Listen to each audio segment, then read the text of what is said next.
Every Christian is called to become a gospel influencer, not by chasing popularity, but by pursuing God's kingdom agenda. Jesus gives us the model in Luke 19:10. For the Son of Man came to seek and to save the lost.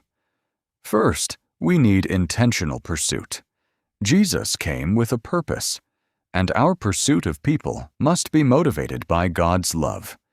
We intentionally look for those who are hurting, searching, and far from God. Second, we need incarnational presence. Jesus didn't simply speak about love. He came and lived among us. As John 1:14 says, He was full of grace and truth.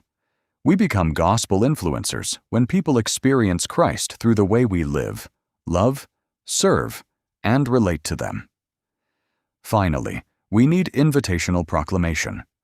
We are called to invite people into a relationship with Jesus and proclaim His saving message. Matthew 28:18-20 reminds us that this mission is given under Christ's authority. So, let us be salt that influences and light that leads, intentionally pursuing people, faithfully reflecting Christ, and boldly proclaiming the gospel. Because every Christian can become a gospel influencer for God's kingdom.